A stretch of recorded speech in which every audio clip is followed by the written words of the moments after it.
Sveiki, mėly bičiuliai.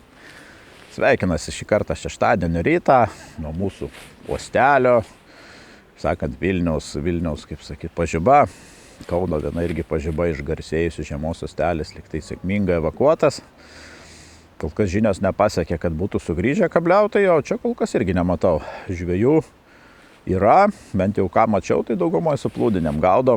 Gal gaudo ant vadinamo kukurūzo, toks yra gaudimo būdas. Vilnietiškas, ten kai statai trišakį gale, bet liktai ne, taip nemačiau. Žodžiu, masinio kabliavimo bent jau šiandien šeštadienį čia nevyksta. Iš kitos pusės gal žuvies dar nėra, neina ižas, neina dar kažkas, tai gal nėra ir kaip sakyt preteksto. Tai va, tai iš tikrųjų žiema panašu, tai baigėsi neprasidėjus, pasidžiaugiam, dabar vėl atšilimas, 6-8 laipsniai žada. Žodžiu, dar pagaudysim su spiningais, su feederiais, kaip matysit, žuvis kimba visai neblogai kaip tokiam laikui. Dabar pereikim prie aktualių. Tai tiesą pasakius, praeitą laidą, tiek klausimų, komentarų ir tokio dėmesio senai buvau sulaukęs ir tiesą sakant, džiaugiuosi, reiškia, tikrai pataikėm į tą vietą, kur reikėjo pataikyti ir įvairios žinios, bet tikrai ažiotažas didžiulis buvo. Ypatingai kova dėl echoloto, tai ten komentaruose vieni už kiti prieš, kiti dar, tai taip toliau. Diskusija vyksta ir tai yra, sakyčiau, visai neblogai. O dėl pačių nutarimų irgi kažkaip daug kas klausia. Aš manau, kad, kaip sakyti, nėra geras tas dalykas, dėl ko pasakysiu. Echolotų teologai susirinko 23 ežerus, sakė, reikia čia saugoti lydekas, tikriau ne pačias lydekas, bet ten kažkaip tai reikia tą fosforą susikaupus išimti žuvų ir taip toliau, ten, kur reikia daug mažų lydekų. Na ir prie visų kitų priemonių dar pasiūlė, ten didinam dydį minimalų nuo 65, kodėl naikina maksimalų, nežinau, metrinės gaudyti, čia matyti irgi kažkokią politiką ar nuoskaudos, bet tiek tos. Bet dar įdėkim ir echolotus, ten visą kitą, tuos laipsnius, nelabai kaip su ko bendravau, supratau, kad nelabai yra iš tų pačių teologų, kas juos naudoja, matė naudoti, nelabai turi, bet žino, kad čia yra blogai ir taip toliau. Tos, aišku, priemonė tikrai efektyvi ir uždrauskim. Uždrauskim, viskas būtų gal ir ten tas 23 ežerai, iš jų ten gal gilūs keli yra, kurie ten realiai ką duotų tie skeno echolotai, Bet tuo metu, kaip sakyt, visa bėda yra pas mus, kad pateko šitas dalykas į tarybą ir užsivedė ir atsiranda visada tokia, kaip sakyt, sakyčiau, komjaunuoliškas motyvas. Reikia padaryti kažką daugiau sužibėti. Kam to reikia? Uždrauskim visus echolotus ir dar visas motorus, dar priedo visus tos. Su varikliais, tai jau ten, taip sakyt, kažkaip tai tyliai ramiai visi nutilėjo, praėjo, o echolotai taip ir praėjo, taip sakyt. Drausti paprasčiau. Pirmiausia, tai aišku, dar atsiliepia ir aplinkosaugininkai, čia toks echolotas, toks irgi įsivaizduoju, kad ten nelabai matė turbūt, kas tai yra. Tai geriau visus. Kadangi taryboje yra nemažai žmonių, kurie, tiesą pasakius, nepaslaptis, ar tiesiog nežvejojantis, arba, gal ten kažkada kažkur tai žvejoja, arba yra žvejų, kurie gaudo tik nuo kranto, ten, nežinau, vienoj upėj. Tai uždraudžiam. Ir gavos toks, kaip sakau, nei dievui žvakė, nei velniui šakės. Nes, dauguma, turbūt irgi 23 ežerai nėra mažai pirmiausia. Antras dalykas, labai lengva čia iš Vilniaus žmonėm, kurie ten žvejoja kažkur tai kitur važinėja, sakyt, kad čia tik 23 ežerai, čia, nuvažiuosit į kitą ežerą pagaudyti, čia tai koks skirtumas čia. Labai gerai, jeigu tu sėdi Vilniuje, tu gali sėsti mašiną, važiuoti vieną galą Lietuvos į kitą. Turi tam galimybę, bet kiek žmonių gyvena prie tų ežerų, turi savo sodybas, tiesiog gyvena, nusileidę valtis ten turi, kai kuriuose ten valtis irgi išvedžioti, ten davikliai susukta, sugręžta, viskas sudėta.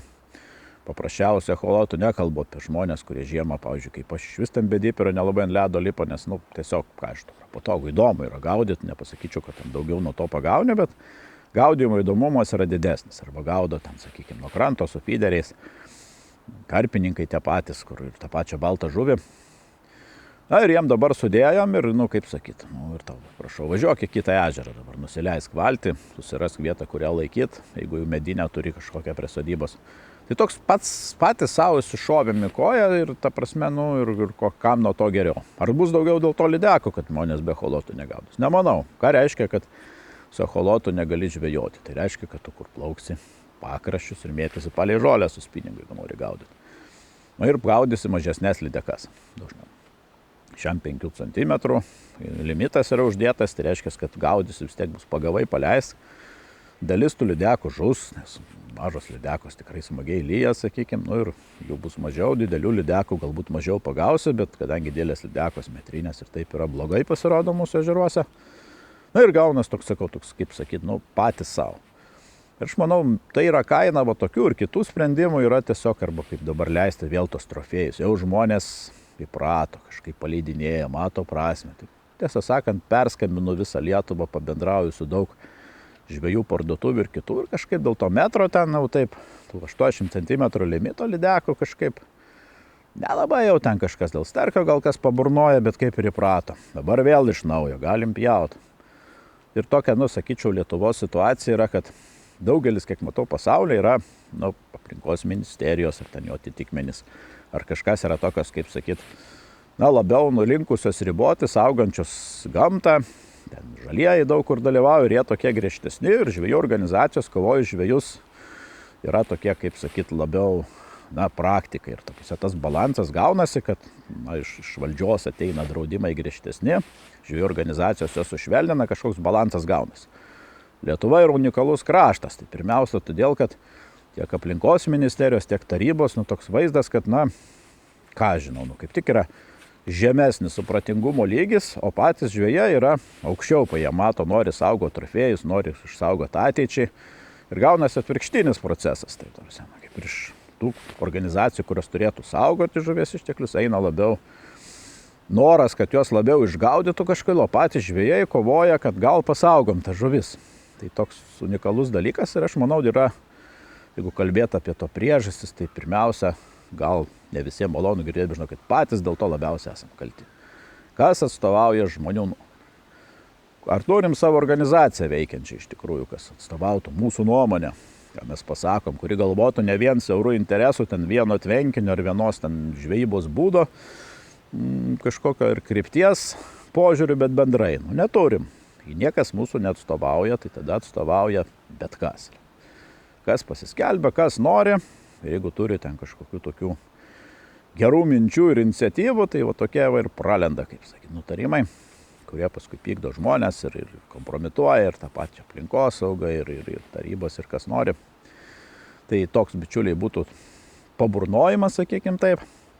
Antra aktualija, kas tikrai dabar kažkaip žmonės įsisavina, tai yra mašinų konfiskacija. Dėkui Linui Jonauskui, tikrai jisai dirba mūsų žvejų labui. Sėdėdamas Seime dirbo tenais, kai dirbo aplinkos viceministru, kitaip dirbo, bet žodžiu tikrai ir manau, kad tai yra geras dalykas ir ką aš girdžiu iš kraštų regionų, pradėjo žmonės bijoti. Tai kada čia tą mašiną gali konfiskuoti? O kaip čia yra, jeigu aš ten vieną kitą starkiuką papildomai įsidėjau, ar čia nebus taip? Ta riba, nuo kada gali konfiskuoti, yra apibrėžta, gal kitą laidą, aš tiksliai ten teisinius dalykus išsinagrinėsiu ir pakalbėsiu su žmonėmis išmanančiais, pasakysiu, nuo ko tas gresia, bet galiu pasakyti, kad ir dabar yra. Už vieną starkiuką gali 200 eurų gauti. Bauda plus dar ieškinys. Ne 200 ten įvairiai, nuo vietos priklauso, nuo 100 kažkiek iki virš 200, bet grubiai, sakykime. Ir ieškinys žuviai irgi turbūt nemenkas, aš įsivaizduoju, dabar neatsimenu, bet irgi kažkas, tai ten, man atrodo, 100 ir daugiau. Tai žodžiu, jau dabar yra nepigiai. Įrankių konfiskacija, įrangos konfiskacija griežtesnių būdų. Iš tikrųjų tai duoda efektą, tikrai bent iš Kauno marių žvejojančių mėgėjai daugiau paimti ir viską, taip jau dabar suka uodegą žiūri, kaip čia bus. Jeigu dar kontrolės atsirastų pas mus, kaip reikia reidų, sakykime, dabar tokia tikrai žmonių koncentracija Kauno mariuose. Yra didelė, žuvis gerai kimba, apie tai dar kalbėsim, kaip reiktų bent kelių reidų patikrinimų. Valčių įleidimų vietų nėra daug, kur gaudo su pyderiais irgi tie taškai daugmaž žinomi. Pravažiuokim, patikrinkim, pasižiūrėkim. Jo labiau lašišos baigėsi, nežinau, medžioklės, ten ir labai daug dabar tas sezonas reikia pajėgų. Bent jau savaitgaliais kažkokius keletą tokių reidelių ir su esama baze, kad galima mašinas konfiskuoti katerius, aš manau, kad tvarkos būtų tikrai daugiau. Tai tiesiog noris kreipti aplinkosaugininkus.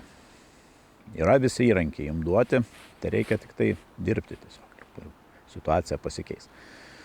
Tai va, kas dar dabar yra? Dar yra įdomus dalykas, čia iš mūsų žiūrovas laidos atsiuntė iš Žemaitijos apie būdą, kurį nieko neišmanau, apie nėgių gaudymą. Kažkaip galvojau, kad jau verslinė žvejyba iš mūsų upių kažkaip išnyko, jau čia taip praeitis, galėsim muziejuose pasakot, Molėtuose, kaip čia buvo toks dalykas, pasirodo, ne. Yra nėgių gaudymas toksai, yra gaudyklės, vaizdai, tikiuosi, kaip kalbu, tai matysit jos, kaip tas visas atrodo. Gal kalbam tik apie vieną upę, tai yra Šventoji, tai kur galima statyti gaudyklės nuo Bežionio tiltų iki Žiočių, jeigu neklystu. Seniau pasirodo, šitas būdas buvo populiarus ir duodavo įmonė leidimus, nežinau, ar konkrečiai Šventoji, ar apskritai daugiau, kur vyksta ta gaudykla 400 kg pagauti nėgių, jos turi didelę paklausą, perka labai Latvijas mėgsta. Lietuviai kažkaip nelabiau, mes labiau stintą mėgstam.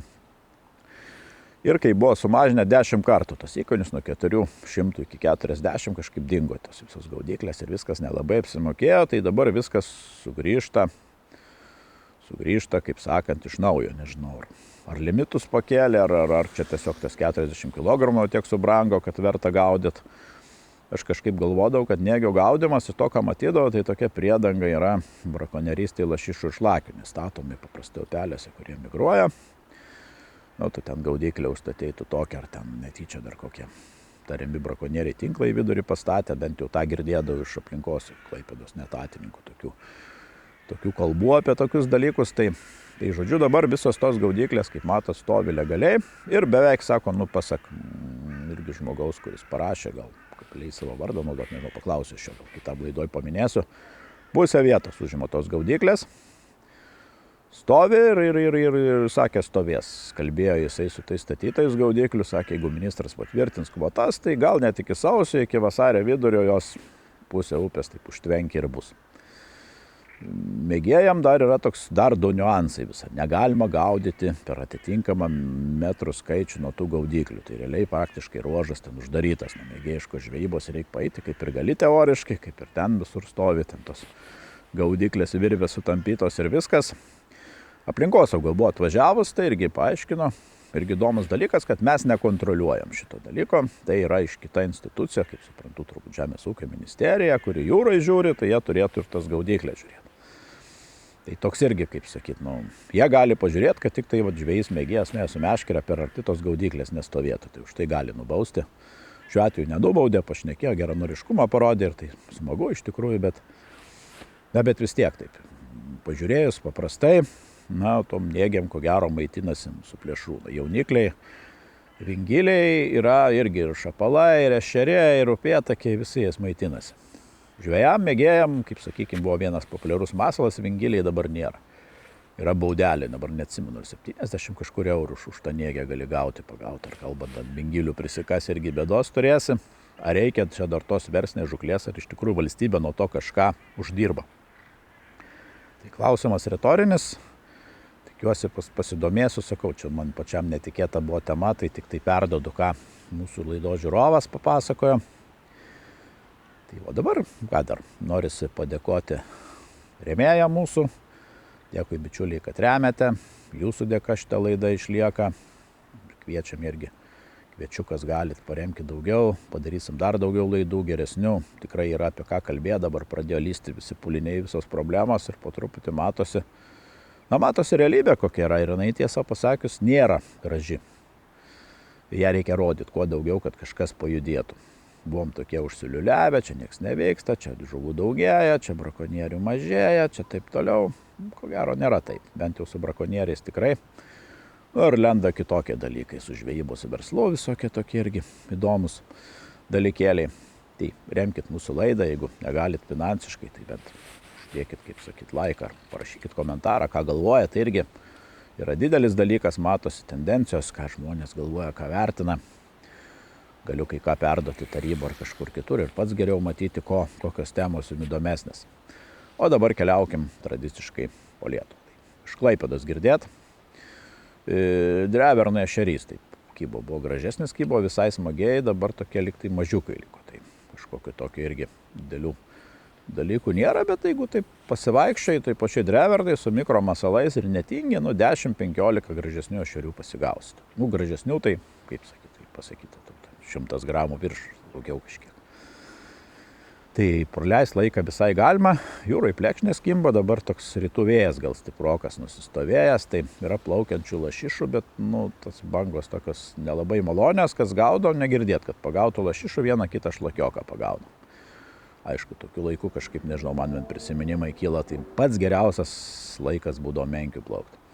Tikrai pačios didžiausios egzemplioriai, aišku, dienos trumpiausias, labai retai orą ištaikys tokių orų jūrai išeit, bet jeigu pavykdavo tos rytų vėjas, kai susukdavo. Tai didžiausi egzemplioriai pagauti ir ten 3 kilai nuo kranto nuplaukė, ten nuo karklės ar ten kokios iš kur mes ten išplaukdom dar. Tai va, tai kažkaip to optimizmo kilo, kad žiūrėjot laidą su Linu Janausku, tai žmonės galvoja, mato kaip čia padaryti, kad bent kažkiek galėtume tą šventę turėti išplaukti. Norisi tikėti, kad galbūt kokiais kitais metais jau kažką turės. Linas apie metus žada tas procesas, gal ištruks darybos Europos Sąjunga, ką žinau, pasvajokim. Apie vėgėlės iš tikrųjų irgi taip labai daug buvo įdomu. Tai va iš Klaipėdos irgi girdėjau, dėkui Dariui iš Nežvyno, kad irgi taip sunkokas kibimas, viena jo kompanija pažįstama važiavo, 3 sėdėjo 2 paras, pagavo 3 vėgėlės. Ir tai mano, kad neblogai, po žmogui po vėgėlį išėjo, tai kaip ir neblogai. Pagalvoju senus laikus prisiminus ir vertinus, kad jau gruodis, taip kažkaip, ką žinau, liūdnokai, bet kažkas vis tiek vyksta. Įdomus dalykas, kiek vėgėliautojų gaudė, visur tą patį beveik vėgėlių ne visi pagavo, bet šlakių papuolė beveik visiems grįžtančių. Tai įdomus dalykas ir seniau gal tas būdavo, bet dabar toks gal masinis dalykas, tai atrodė, kad šlakiai turėtų jau migruoti truputį atgal į jūrą grįžinėti vėliau, bet matyt, kad šįmet anksti išėjo, ar kad vanduo aukštas, ar kaip, nežinau. Tai lygiai tas pas turbūt iš upelių ir intakų irgi keliauja pagrindinės upes, o visi, tikrai jau ne visi, turbūt nemažai kas laukia sausio 1, kad jų išeitų, tai va tokia tendencija yra, kad migracija jau pasidėjus žemyn į didesnės upes ir matyt gali būti, kad mažesniuose upėse gal jūrų nerasim ar mažiau rasim. Šilutė dabar yra, tai irgi geros žinios iš Šilutės, tai kad karštis tebekimba Skirvytėje, kaip praeitą savaitę, taip ir dabar ir labai smagiai kimba. Pirmadienį, antradienį, trečiadienį dar labai gerai gaudė, ketvirtadienį prasta diena buvo, penktadienį vėl tik tai pakilo dabar geros žinios, ar iki galo nežinau, bet irgi kiek girdėjau, tai jau tai po 5 vienetus beveik visi pasigauna ir kai kas ir daugiau, kam pavyksta. Dydžiai tikrai gražus. Atmato irgi buvo sukibę čia beros trečiadienį, ketvirtadienį, bet penktadienį jau nebepagavo. Tai toks, kaip sakyti, Skirvytė taip jau garantuotas dalykas, o atmata kaip papuls. Ir dėja, bet su vėgėlėm labai liūdna iš tos pusės beveik, vietiniai verkia, nepagauna. Ir gaudo, kaip sakyti, irgi. Gaudo, stengiasi, važiuoja kažkur toliau, dar tam pagauna Jurbarko pusę, bet toj Šilutės pusėje kažkaip liūdesėlis yra. Kas dar girdėti, irgi pats pačius šlakius sukalbėjau, tai Šyšai, kas gaudo, ten yra ruožas, ten prie to, kaip jie vadina, nuleidimo, gal reiktų taip pasakyti, vandens. Nesu buvęs, tai galiu tik tai teoriškai viską girdžiu ten ir bandau išversti iš rusų kalbos, tai matosi šlakių nemažai grįžtančių, einančių, gaudo ten žmonės su plūdinėm, tai šokinėja ir pasirodo. Ir dar geros žinios, kad aplinkosauga dirba. Gaudai su plūdinė, jau žiūrėk, zyzimas jau droniukas praskrenda. Tai noris perduoti linkėjimus aplinkosaugai, nežinau, etatininkam ar netatininkam, kad šaunuoliai, vyrai dirbate, tikrai jūs mato žvejai vertina ir kažkaip bent jau šitam krašte viskas atrodo neblogai yra. Iš to, ką girdžiu. Keliaukim Jurbarką dabar. Vėgėlėm irgi tokia bendra žinia, kad nebaisi. Yra kas gaudė 3 žvejybą su 0 sėdė, yra kas pirmoji žvejyboje ten 1-2 pagauna, bet šiaip tai taip sunku ir labai mažai žvejų. Edgaras, va čia iš parduotuvės pas Edgarą plaukia Nemunu iki Smolininkų, lydekų ieškojo, tai per 10 km, sako, turbūt, kad nėra buvo nei vieno žvejo nematė. Aišku, dieną, tai vėgėlis tai gal labiau į naktį vis tiek keliauja į tamsą, bet paskui jau ten jau daugėja, kaip sakyti, tą pusę jau pasirodė ir žvejų, labai aukštas vanduo, labai sunku kur užsiglausti, surasti vietą, užsinkaruoti. Žmogus vieną turėjo kibimo, vieną lydeką, 96 ar 8 cm. Spūdingas laimikis, bet vienas kibimas irgi taip gerai pasako, jo draugas gaudė, tai 2 kibimus turėjo. Tai irgi yra atsikabino abi lydekos, iš geresnių žinių iš Jurbarko pusės, kad Mituva tai juda pilnu tempu, dabar vien vakar važiavo nuo kelio, matęs kokią 30 žvejų. Daugiausia šapalai, sako, kimba, daugiausia, aišku, nelegalai, bet vienas kitas didesnis. Ir žiobriai pasirodė, tai ir avižadrebį jos gaudo, ir suplūdinė, ir rodo trūklį perka labai stipriai. Žodžiu, toks Mituva tam krašte toks jau išsigelbėjimas, sakykime, nes Nemune ne kažką tikrai. Aukštas vanduo nelabai pagauna. Iš pietų Lietuvos dabar didelių labai žinių neturiu. Su Alytum, su Modestu kalbėjau, tai žmogus toks irgi truputį nosį nukabinės. 2 dienas Nemune šapalus gaudė, praktiškai nieko. Tai laida parodys apie techniką šapalų gaudimo, kur ieškot, kur žiūrėt, bet liūdesys. Kas kimba, tai lydekos, dar vieną kitą iššauna. Ešerys visai nekimba, sakė Modestas, labai sunki savaitė. Taip jau būna tokių, iš kitos pusės Gruodį nenorėt, būtų ledas, būtų fantastika. Nėra ledo, toksai rudens toks pratęsimas sunkesnis. Iš Dzūkijos pusės šį kartą tiek, keliaukime į didžiosius miestus, tai iš Kauno. Kaunas gerai, kimba starkiai kaip kibė. Vakar su Algirdu iš Pilnos valties kalbėjau, tai gaudė jisai. Rytais dabar dažniau važiuoja, tas rytais kokį 4:30 nuvažiuoja, kažkaip vakarė silpniau kimba. 4 kibimus turėjo, 3 pagavo. Gal tokia įdomi tendencija, kad didesni vobleriai pradėjo labiau dirbti, mažiukus jau nelabai reaguoja. Tai 10-11 cm megabas, van ten duškė šimtinė, dar kažkokio tokio dydžio, sakyčiau, tokio lydekinio kalibro. Įdomiai, pagauna net ant balisongų dabar pradėjo gaudyti. Tai toks super lėtas vedimas ir didesnis masalas, bet pagaut dar galima, visai smagu. Vakare labai įvairuoja kibimas. Tik sutemus kimba, kitas tik nuo 9 pradeda labai, kadangi šalta ganėtinai, viskas sėdėtai, toks sunkesnis gaudimas, bet irgi galima pagauti.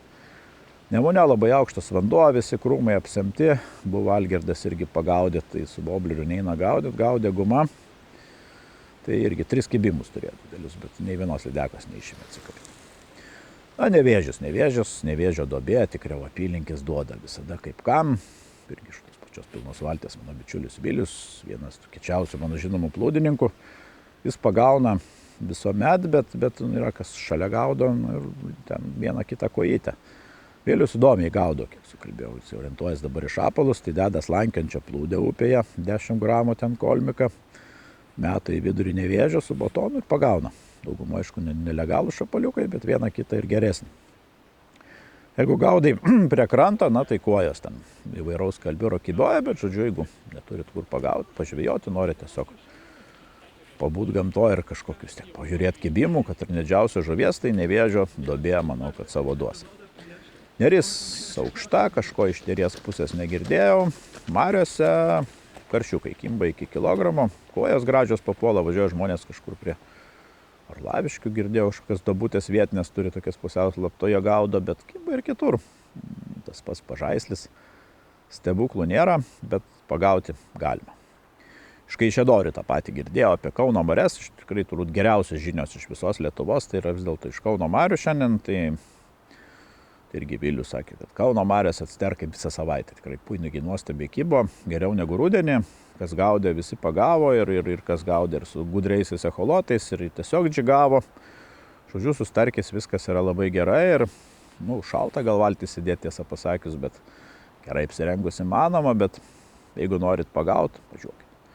Kitos geros žinios yra, kad banguose karšiai iš tikrųjų pakilo. Jeigu praeitą savaitę sakiau, kad gal taip čia tokie gandai, tai dabar labai realiai ir gaudo karšius iki 3 kg. Jeigu nepataiko ant didžiųjų, tai tų tokių pusantrinių tikrai pagausi. Tai kas žino šitas vietas ir apskritai, manau, kad nežinau kaip ten su vietom, sunku įsivaizduoti, bet manau, kad gal iš pačių žvejų jau mažiau yra, tiesą pasakius, tikrai nekaršta, dabar irgi su žieminiu kostiumu sėdėjęs, nekaršta. Tai va, ir žodžiu, Kauno marios viskas gerai, kalbėti apie patį Vilnių, jeigu pereinam. Kojas gaudo, kojas, šapaliukus, įdomus dalykas, su ko kalbėjau, nežinau, čia su to, kad sakė, atrado, kad didžiausias kojas geriausiai kimba su tamsa anksti ryte, tai nuo 5 ryto žmogus nueina iki 7, ten pusės 8 pasėdė, 5-6 tokios motininės kojas. Įdomus dalykas irgi čia už spaudos skaičiau, kad irgi labai yra mada dabar gaudo čia kojas iš Neries. Vytina ten parduoda, didžiausias čia, kaip sakyti, yra paklausa pasirodo, tai irgi skaičiau, kad 2 mirtis buvo botulizmas, varos tai vadinasi liga, būtent nuo vytinto žuvies, tai būkite atsargus tiesiog. Pasižiūrėkit. Ką, dar kalbant apie Zatoną, irgi čia keli žmonės vidury savaitės buvo parduoti, atėjo verkė, kad čia nieks nekimba, net aukšlių neina pagauti. Nežinau, kaip yra, dabar važiuojau, čia žvejų nemažai. Čia jau vien turbūt ponė 3 sėdi, ten dar koks irgi apie 10-15 viskas užimta, gal jau atsigavo Zatonas, eisim pakalbinsim, pasižiūrėsim, nors ten nežinau, kiek čia mane mėgsta šituose kraštuose, bet normalų žvejai, manau, kad tikrai maloniai bendraus. Tai va, ir ką, keliaukim tada į Aukštaitiją. Iš Molėtų kalbėjau su Sigitu Lukšta. Žvejojo 3 žvejybas turėjo, nu labai, sakė, sunkiai kimba. Echolotų ešerį randė echolotę, dodi. Palei nosį, mažiukai dar vieną kitą pagauni, dideli visai nenori. Ir problema su lydekom irgi buvo vakare išplaukęs jau čia su visais guduriais echolotais. Tai vieną šiaip taip pagavo, bet iš esmės, kad nėra tarsi dingusios, išnykusios, neina niekaip rasti. Tai va, kas čia dar toliau. Utena. Irgi dėkui Jonai Trinkūnui iš centre parduotuvės Utenos esančios, tai Drūkščiuose jie gaudė dabar, tai tradiciškai Jonas jau čia Drūkščių fanatas, tai jo bičiulis ten mėtyt nelabai galėjo, tai žodžiu velkiavo, nuo 9 iki 2 gal kažkur tai gaudė, tai po porą lydekų po 2 kilogramus pagavo. Šiaip sakė, pilna echolotas, pilnas baltos žuvies, nuo 12 metrų ir giliau, tai surtiršta, lydekos atsiėdusios, storos, sako, maisto daug matyt. Širys jau, sako, irgi žeminės vietas suėjęs, jau būtų ledas, jau, sako, būtų aišku, kur gaudyt. Tai va, mažesni ežerai dar užšalę yra. Utenoj visur dar neišplauksi, tik didieji yra, kur didesnės bangos, vėjai siaučia ir taip toliau, bet pagaut galima. Dar gera žinia, kad jau vėl pradėjo kibti seliava. Kol kas tik tai viename ežere, kažkur tai Molėtų pusėje, ežeras X, kurio jau man taip jau pavadinimo nesakė, bet po 20-30 seliavų pagauna, žodžiu, išneršusios jau neblogai. Na ir pabaikim Zarasais tada. Tai dėkui. Audriui iš Meškerinės buvo ketvirtadienis, jisai Čičirį gaudė, buvo 3 valtis ežere. Tai žvejų labai mažai. Bet kibimas visai neblogas, tai Audrius pagavo tokių apie 3 kg ešerių, tokių nuo 2 iki 350 gramų. Kibimas aktyvus, visai smagu, iš 14 metrų gylio. Tai lydekų net nebandė, oras šiltas, vėjo nėra, sako, visai smagu gaudyti. Toks, sako, nei to pavasaris, nei to spalio pradžia, žodžiu, toks visai smagu ir šiaip, kas gaudė, girdėt pagauna ir netgi sekmadienį kažkas Zarasuose, ten pirmieji kamikadzės ant ledo sugebėjo užlipti pažvejoti, nežinau, ką ten pagaudė, nulipo, bet kažkaip tai taip skamba nekai, bet, nu, ką dabar, sulauksim gal to ledo. Labai mažai žvejų, kas sakė, daugumą susivarė jau valtis, kai pradėjo šalt, visi jau valtis čia susivarė, kažkur išsitraukė, nežinau, išsivežė iš ežerų, dabar galvoja visi dviejų, ar čia atgal vežti, ar čia dar laukti, na, vis tiek dauguma ledo laukia. Dar įdomu, kad karšiokų ir kuojų visai smagiai pagavo ir ant Samavo ežero, iš kitų girdėt, nežinau, su žiemenėm iš valtės ar su fideriais bando, šito neįsiaiškino, bet žodžiu, balta žuvis irgi ganėtinai aktyvi. Tai tiek, bičiuliai, šį kartą, gero jums savaitgalio, orai tokie, kokie yra, ganėtinai šilta yra, nu, žodžiu, rudens pratęsimas, laikysim spiningus, plūdines, fideriukus ir gaudysim ir palauksim, galbūt, iki kalėdų gal kažkokio ledo ir sulauksim, o gal ir ne. Sinoptikai kol kas nieko guodžiančio, bent jau vakar, kai žiūrėjau, nerodė. Iki.